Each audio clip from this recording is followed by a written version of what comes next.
तो स्वागत है दोस्तों आप सभी का रनमेश के यूट्यूब चैनल पर। तो दोस्तों आज मैं बताने वाला हूँ laws of algebra of sets. तो मेरे पास गिने चुने 6-7 लॉज हैं, उनको पढ़ लेते हैं जो सिर्फ बेसिकली आपको नॉलेज चाहिए होती है। तो सबसे पहला लॉ है आइडेम्पोर्टेंट लॉ।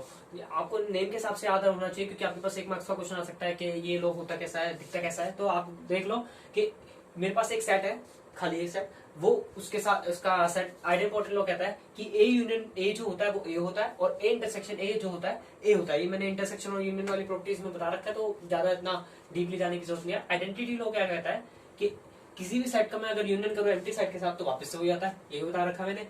और किसी सेट का इंटरसेक्शन करूं यूनिवर्सल सेट के साथ वो भी ये आता है, ये भी बता रखा है मैंने। ठीक है, ये दोनों यूनियन और इंटरसेक्शन की प्रॉपर्टीज है। अब कॉम्पिटेटिव लॉ क्या कहता है कि ए यूनियन बी जो है वो बी यूनियन ए के इक्वल होता है और ए इंटरसेक्शन बी जो होता है वो बी इंटरसेक्शन ए के इक्वल होता है। आप ये कह सकते हो कि 3 + 5 = 5 + 3 होता है। ठीक है, इस तरीके से आप समझ सकते हो।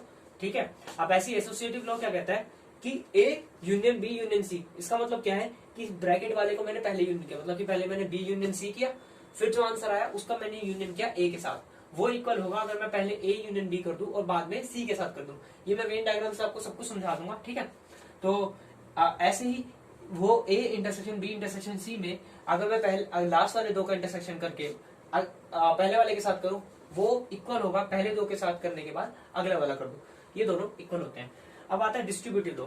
डिस्ट्रीब्यूटिव लॉ आप इस तरीके से समझ सकते हो जैसे कि आपने पढ़ा होगा ना 3 इंटू में 5 + 7 है। ठीक है, तो डिस्ट्रीब्यूटिव लॉ का क्या जो ये होता है कैलकुलेटिव वाली चीज होती है उसमें क्या होता है डिस्ट्रीब्यूटिव लॉ, वो कहता है कि मैं 3 को पहले 5 से मल्टीप्लाई करूंगा फिर प्लस करूंगा 3 को 7 से, आखिर में यहाँ पे ये मल्टीप्लीकेशन का ऑपरेटर है ना।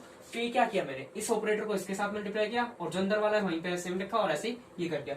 तो इसी के साथ डिस्ट्रीब्यूटिव लॉ भी कहता है कि A union B intersection C का मतलब है कि ये वाला पहले इसके साथ यूनियन होगा, फिर ये वाला सिंबल वापस से यही रहेगा और ये वाला फिर इसके साथ यूनियन होगा। तो आप इस तरीके से समझ सकते हो कि मैं यहाँ पे ये कर रहा हूँ ए यूनियन बी प्लस सी, ये वाली चीजें है। ठीक है, यहाँ पे जो मल्टीप्लीकेशन का साइन है वो यूनियन डिफाइन कर रहा है और जो प्लस वाला है वो इंटरसेक्शन डिफाइन कर रहा है। तो आपको पता है क्या आने वाला है, A into B plus B into A into C. तो इस तरीके से आप डिफाइन कर सकते हो कि कैसे ये डिस्ट्रीब्यूट हुआ, कि पहले इसके साथ डिस्ट्रीब्यूट हुआ फिर ये प्लस फिर वापस से इसके साथ डिस्ट्रीब्यूट हुआ, तो इस फॉर्मूला आ गया। ऐसी इंटरसेक्शन में भी ये होता है कि अगर A intersection B union C हो रहा हो तो इसके साथ डिस्ट्रीब्यूट होगा और ये इसके साथ डिस्ट्रीब्यूट होगा।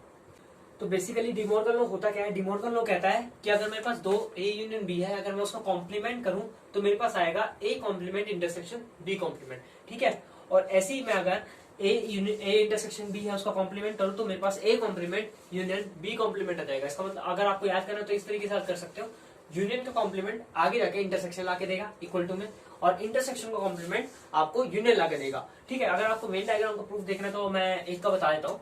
प्रूफ कैसे होगा, मेरे को निकालना है ए यूनियन बी का कॉम्प्लीमेंट, तो सबसे पहले मैं निकालूंगा ए यूनियन बी निकालूंगा, कॉम्प्लीमेंट तो बाद में करेंगे। ठीक है, तो यहाँ पे मैंने बहुत छोटा बना दिया है। तो ये मेरे पास एक ए सेट है बी सेट है, मुझे क्या निकालना है ए यूनियन बी का कॉम्प्लीमेंट। पहले मैं लेता हूँ लेफ्ट हैंड साइड ले लेते हैं। ठीक है, मेरे को दोनों साइड प्रूफ करनी है तो लेफ्ट हैंड साइड उठाएंगे। ए यूनियन बी दिखता कैसा है, ए यूनियन बी कुछ ऐसा दिखता है।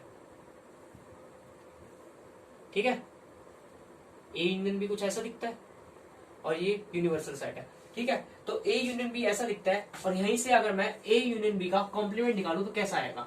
ठीक है, मेरे पास एक सेट है ए, ये सेट है मेरे पास बी, थोड़ा बड़ा बना देते हैं।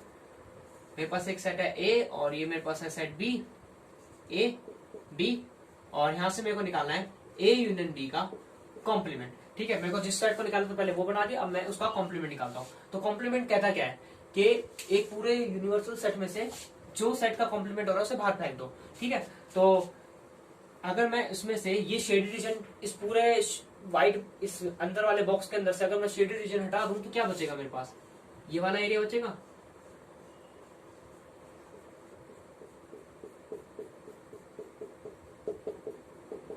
ये वाला हो गया मेरे पास ए यूनियन बी।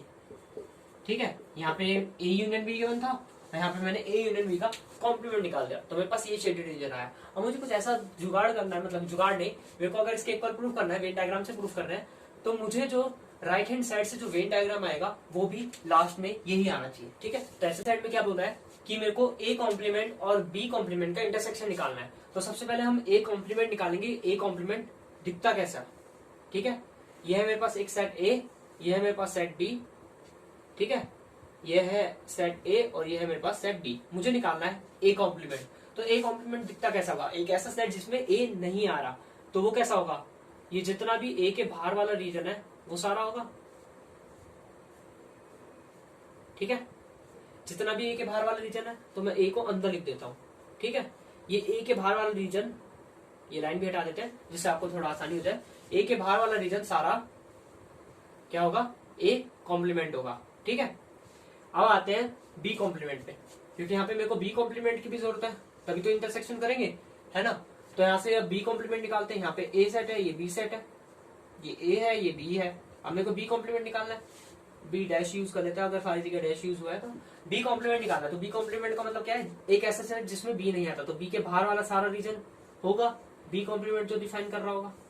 ठीक है, तो बी के सारा बाहर वाला रीजन उठा दिया मैंने, ये शेड कर दिया। ठीक है, और इस बी को अंदर लिख देते हैं। ठीक है, तो अब मुझे क्या करना है, मुझे करना है इन दोनों का इंटरसेक्शन। इंटरसेक्शन का मतलब क्या होता है, इंटरसेक्शन का मतलब होता है वो रीजन जो इन दोनों में कॉमन आ रहा हो। ठीक है, ये मेरे पास एक ए सेट है, ये बी सेट है। अब देखते हैं इन दोनों में कॉमन क्या क्या आ रहा है। अगर मैं इन दोनों में कॉमन रीजन देखूं तो देखो, अगर मैं इसका और इसमें रीजन देखूं तो इनमें कोई कॉमन नहीं है, मतलब कॉमन एरिया कौन कौन सा आ रहा है। अगर मैं इन दोनों का कॉमन रीजन देखूं तो ये वाला ही आ रहा होगा जो दोनों में बाहर बाहर है। जितना भी ये बाहर का रीजन है ना, ये सारा इनका कॉमन आ रहा है। तो अगर मैं देखूं तो ये ए कॉम्प्लीमेंट था, यहाँ पे बी कॉम्प्लीमेंट है, इसको थोड़ा सा सही बना देते हैं। ठीक है, हो गया। तो यहाँ पे क्या है, मेरे पास ए कॉम्प्लीमेंट है, बी कॉम्प्लीमेंट है, मैंने दोनों का इंटरसेक्शन किया, दोनों में कौन कौन सा कॉमन रीजन, वो ये है। अब देखो क्या राइट हैंड साइड और लेफ्ट हैंड साइड इक्वल है, दोनों का शेडेड रीजन इक्वल है, हेंस ये फॉर्मूला प्रूफ हो गया। ठीक है, आशा करता हूँ आपको मेरी वीडियो पसंद आई होगी। लाइक करें, कमेंट करें, सब्सक्राइब करें और बेल आइकन को जरूर प्रेस कर देना। और नीचे टेलीग्राम की लिंक होगी, उससे चैनल को ज्वाइन कर लेना।